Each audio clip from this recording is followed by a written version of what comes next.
Man welcome to my YouTube channel NCC army wing. तो आज की इस वीडियो में हम बात करेंगे 10+ क्वेश्चंस की सीरीज के पार्ट नंबर 1 के बारे में।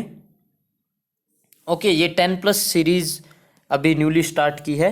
What actually this 10+ stands for, हम एक्चुअली इसमें कवर तो करेंगे 10 ही क्वेश्चन, लेकिन उनके साथ साथ मैं आपको कुछ ऐसी एडिशनल चीज़ें भी बताऊंगा जिससे आपकी 10 से ज़्यादा क्वेश्चंस एक ही पार्ट में कवर हो जाएंगे। Okay, so let's start. The first and foremost is fill in the blanks. Cadet में ड्रिल डैश की भावना पैदा करती है।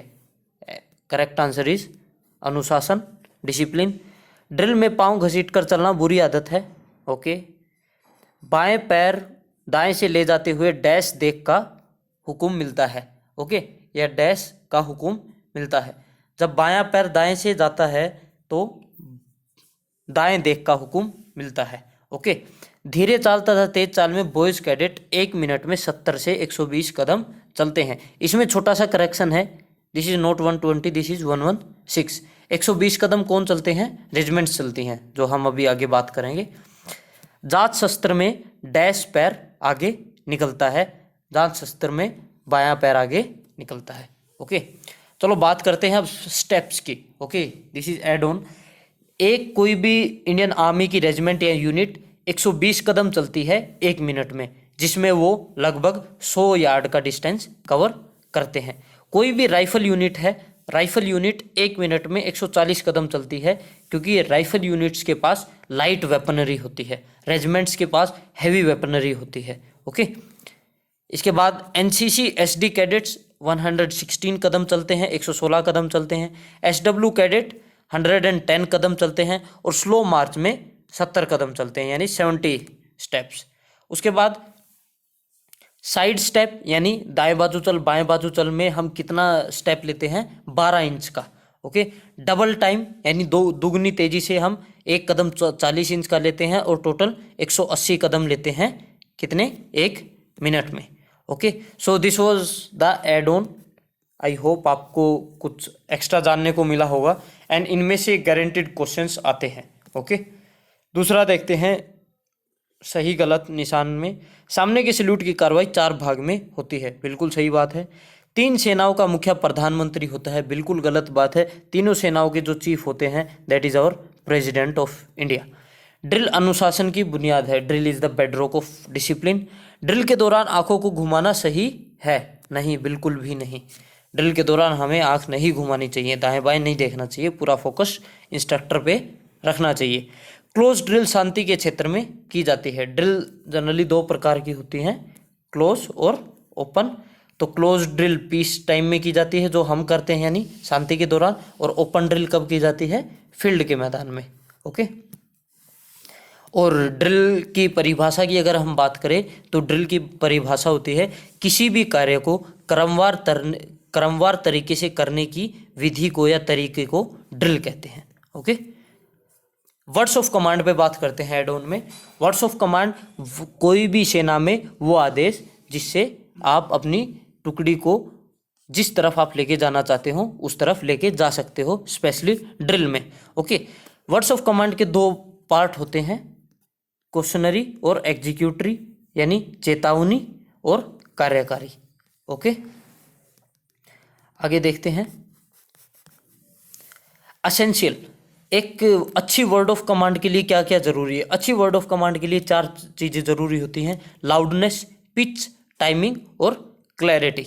ओके, लाउडनेस यानी आपकी आवाज कितनी तेज है, बुलंद है। पिचनेस यानी कितना पैनापन है उसमें। टाइमिंग यानी जैसे आप क्वेश्चनरी और एग्जीक्यूटरी में कैसे तब्दील होते हैं, क्योंकि जो क्वेश्चनरी कमांड है वो अक्सर लंबा दिया जाता है। ओके, और एग्जीक्यूटरी छोटा होता है और सटीक होता है। ओके, और क्लैरिटी, आप कहीं वर्ड्स दायां बायां अच्छे से बोल तो पा रहे हो ना, कहीं आप दायां बोल रहे हो और स्कोर को बायां सुन रहा है, means the clarity of your words, आपके शब्दों की क्लैरिटी कितनी है। ये कुछ बुरी आदतें हैं ड्रिल की। आंखों को घुमाना ड्रिल की बुरी आदतों में शामिल है। उसके बाद कूदना और फुदकना, यानी जंप लेके चलना, एडी को अच्छे से ना मारना। पाँव को घसीट कर चलना, एडीओ को टकराना, एडीओ का एक दूसरे से टकराना। ओके, बूट में उंगलियों की हरकत देना। बूट में उंगलियों की हरकत देना इज गुड ऑल्सो। जब आप लंबे टाइम के लिए खड़े होते हो, जब आप का कोई भी चीफ गेस्ट है वो स्पीच दे रहा होता है, तब हल्की हल्की यू कैन मूव, ताकि आपको अनकॉन्शियसनेस फील ना हो। लेकिन इतनी ज़्यादा फील करना, इतनी ज़्यादा उंगलियों को हिलाना कि वो आपको ड्रिल में दिक्कत दे, that is not good. Okay, question number 3 and 4 पे बात करते हैं। रैंक और फाइल में अंतर बताइए। ओके, रैंक और फाइल में क्या अंतर होता है? रैंक, इसमें कैडेट्स को एक सीधी लाइन में साइड बाय साइड खड़ा किया जाता है। फाइल, इसमें कैडेट्स को लाइन के सामने से कवर करते हुए एक दूसरे के पीछे खड़ा किया जाता है। चलो अभी देखते हैं रैंक और फाइल में क्या फर्क है। Just wait for a while please. हाँ, रैंक और फाइल में फर्क करें। अगर मैं for example I am standing here और मैं कैडेट्स को इस तरीके से खड़ा कर देता हूं, देन इट्स अ रैंक। ये क्या होगी? एक रैंक हो गई ये पूरी की पूरी। This is one rank. अगर इसके पीछे मैं एक और रैंक खड़ी कर देता हूं ऐसे ही कैडेट्स की, 1 2 3 4 5 6 7, there is another one, 1 2 3 4 5 6 7। Okay, तो ये क्या हो जाएंगी? This will be files. कितनी फाइल होगी ये? एक फाइल, दो फाइल, सॉरी, एक फाइल, दो फाइल, तीन फाइल, 4 5 6 7। ओके, और रैंक कितनी होगी? 1 2 3। आई होप आपको डिफरेंस समझ में आ गया होगा। अगर डेफिनेशन ये थोड़ी सी कॉम्प्लेक्स ही है। रैंक, इसमें कैडेट्स को लाइन में साइड बाय साइड खड़ा किया जाता है, साइड बाय साइड खड़ा किया जाता है, यानी ये क्या होगी? एक रैंक हो गई। ओके, और फाइल में क्या होता है? इसमें कैडेट्स को सीधी लाइन में सामने से कवर करते हुए एक दूसरे के पीछे खड़ा होना है। सामने से कवर करते हुए हम एक दूसरे के पीछे खड़े हो गए।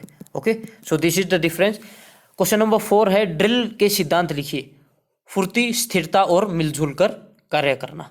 ओके, ये है ड्रिल के सिद्धांत, ड्रिल का प्रिंसिपल। अब बात कर लेते हैं गार्ड ऑफ ऑनर की। इस पे से भी कई बार क्वेश्चन आ जाते हैं। प्रेसिडेंट के लिए गार्ड ऑफ ऑनर 150 कैडेट्स का होता है, जो 3 डिवीजन में खड़े होते हैं। ये गार्ड ऑफ ऑनर प्रेसिडेंट के लिए 150 कैडेट्स का होता है, और 150 कैडेट्स का किसके लिए होता है? Governor of your state. Okay, इसके बाद करते हैं प्राइम मिनिस्टर और वाइस प्रेसिडेंट के लिए गार्ड ऑफ ऑनर कितने का होता है? Sorry, that guard of honour is not for this your governor. Governor के लिए ये गार्ड ऑफ ऑनर नहीं होता, ये सिर्फ और सिर्फ प्रेसिडेंट के लिए होता है, जिसमें 150 कैडेट्स 50 की लाइन, 50 की लाइन, 50 की लाइन इस तरीके से खड़े होते हैं। ओके,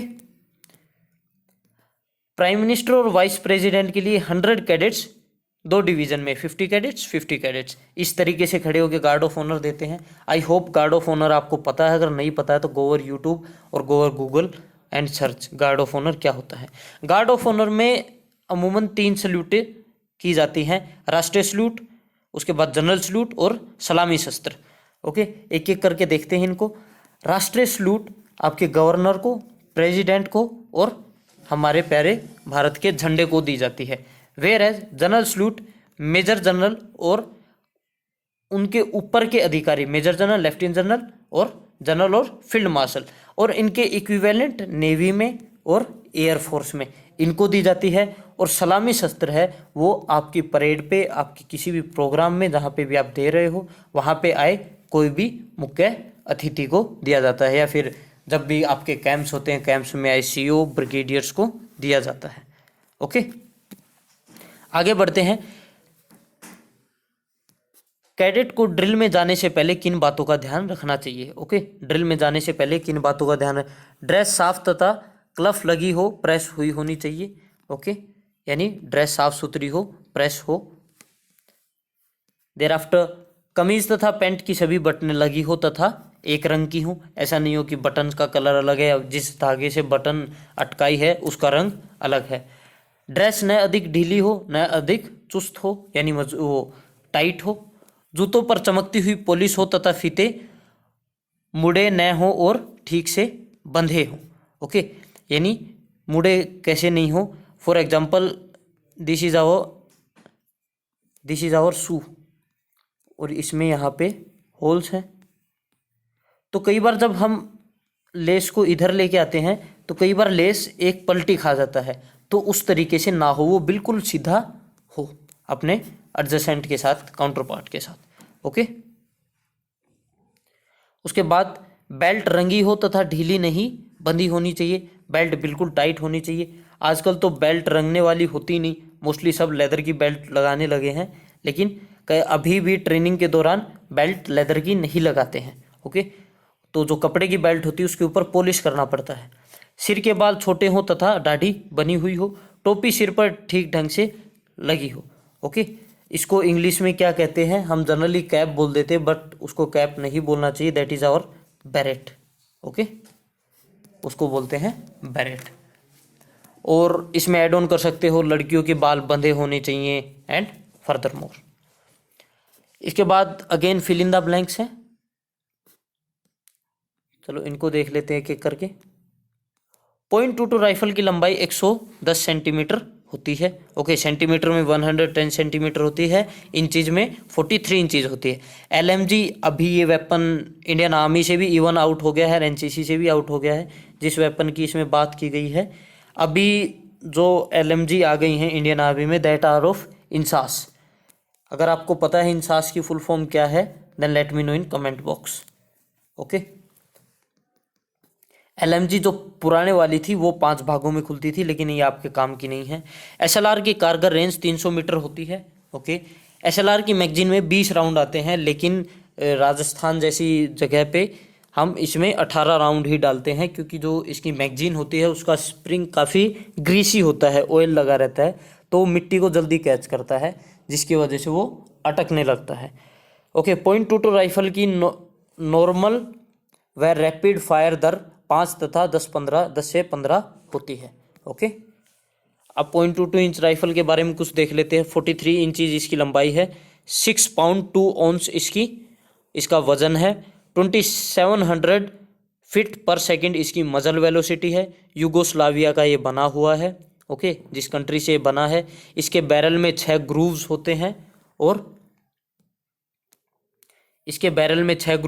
और मैक्सिमम रेंज 1700 फीट होती है, कितने 33 डिग्री के एंगल पे, और नॉर्मल रेंज या इफेक्टिव रेंज 25 यार्ड होती है, और रेट ऑफ फायर नॉर्मल में 5 राउंड पर सेकंड और रैपिड में 10 to 15 राउंड पर सेकंड।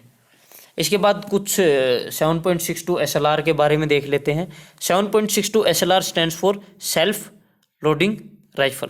ओके, लेंथ 45 इंचज होती है, बेनट के साथ 55 इंच हो जाती है। ओके, यानी बेनट की लेंथ कितनी होगी 10 इंचज, यानी 10 इंचज उसमें ऐड कर देता है बेनट।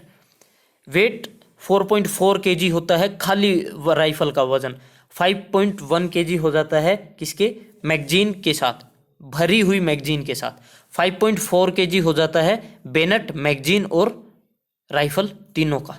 ओके, यानी इससे आप बेनट का अलग निकाल सकते हो, यानी बेनट का वजन राउंड ऑफ 300 ग्राम है। रेट ऑफ फायर की अगर हम बात करें तो 5 राउंड नॉर्मल में, 20 राउंड रैपिड में और 60 राउंड फास्टर देन रैपिड में। उसके बाद इफेक्टिव रेंज की अगर हम बात करें दैट इज 300 यार्ड, और ऑर्डिनेंस फैक्ट्री बोर्ड का बना हुआ ये वेपन है। ओके, ये इंडियन मेड है। SLR मुख्य 5 भागों में खुलती है, नहीं बिल्कुल नहीं, SLR 5 भागों में नहीं खुलती है, SLR कई सारे भागों में खुलती है। .22 इंच राइफल का वजन 2 पाउंड 6 ऑunce होता है, नहीं 6 पाउंड 2 ऑunce होता है। इंसास राइफल की कारगर रेंज 400 मीटर होती है, बिल्कुल। LMG का कुतर 7.62 mm होता है, लेकिन अभी जो LMG इंडियन आर्मी में है, या जो हम, हाँ इंडियन आर्मी में ही, अभी तो NCC में पहले होती थी, अब नहीं होती LMG, that is of 5.62, sorry 5.56। Okay, 5.56। Hand grenade का वजन 1 पाउंड होता है, नहीं हैंड ग्रेनेड का वजन 1 पाउंड नहीं होता है। आगे देखते हैं, कई बार क्वेश्चन आ जाता है इन्फेंट्री के स्पोर्ट वेपन लिखिए, या फिर कंपनी के स्पोर्ट वेपन लिखिए। इन्फेंट्री कंपनी के सपोर्ट वेपन लिखिए। 7.62 mm ड्रैगनू स्नाइपर राइफल जो कि रशियन मेड है। उसके बाद 7.62 mmg medium machine gun, 30 mm AGL automatic grenade launcher. उसके बाद आता है 84 mm रॉकेट लॉन्चर। इसके बाद आता है बटालियन के स्पोर्ट वेपन लिखिए। ये वो वेपन हैं जो युद्ध के दौरान एक कंपनी को सपोर्ट करते हैं। ओके, नहीं तो इन्फेंट्री का जो बेसिक हथियार है वो क्या है, rifle and hand grenades. Okay, आगे देखते हैं बटालियन स्पोर्ट में 81 mm mortar and ATGM anti tank guided missile. अगर इन सब वेपन्स के बारे में आपको नहीं पता है देन इनका नाम एक बार गूगल पे सर्च कीजिए, इनके फोटोज देखिए, आपको एक बड़ा ही फेयर सा आइडिया हो जाएगा what actually this weapon is या दीज वेपन्स आर। इन्फेंट्री की खास बात क्या है, इन्फेंट्री तेजी से मूव करती है। ओके, क्योंकि पैदल सेना है, पहले ही इन्फेंट्री स्टैंड्स फॉर पैदल सेना, मूवमेंट उनका जल्दी होता है। उसके बाद सेल्फ रिलायंस है, खुद पे निर्भर रहती है, उनको बाकी चीज़ों की ज़रूरत नहीं थी, क्योंकि एक फौजी है, फौजी के पास खुद की राइफल है, then he is fit for fighting. उसके बाद अडेप्टिबिलिटी, जल्दी से अडेप्ट हो जाते हैं, टेरेन में भी, मौसम में भी, फिजिकली बहुत डैम फिट होते हैं। ओके, चीज़ों के हिसाब से ढल जाते हैं। एबिलिटी टू होल्ड ग्राउंड, यानी एक जगह को होल्ड करने की काबिलियत है, लड़ने का मादा है, क्षमता है। उसके बाद वल्नरेबिलिटी, यानी इन्फेंट्री किस किस से वल्नरेबल है, यानी किस किस के सामने नाजुक है, किस किस चीज़ों से इन्फेंट्री को खतरा है। That is ground action, obvious ही बात है, कोई भी ग्राउंड एक्शन होगा तो आमने सामने की गुत्था गुत्थी की लड़ाई में सबसे आगे इन्फेंट्री होगी।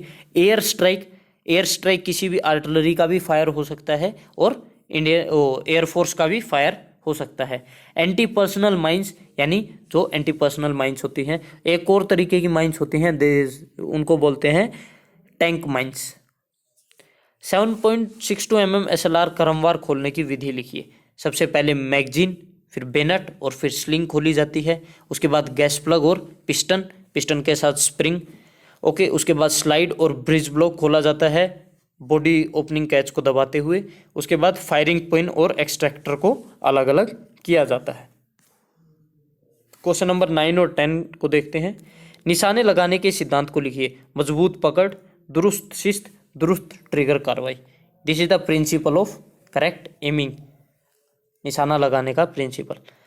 तो क्वेश्चन नंबर 10, एक एनसीसी कैडेट कितनी पोजीशन में फायर कर सकता है, उनके नाम लिखिए। लेटकर, बैठकर, घुटनों के बल बैठकर और खड़े होकर, यानी lying position, sitting position, kneeling position और standing position. That's all from my side in this video. ये एक 10 क्वेश्चन का सेट है। आई होप इन क्वेश्चंस ने आपकी मदद की होगी और जो एडिशनल इन्फॉर्मेशन आपको बताई है ये सारे प्रीवियस ईयर क्वेश्चंस पेपर्स थे। ओके, अगर आपको कोई भी क्वेरी है then let me know in comment box. Thank you, जय हिंद।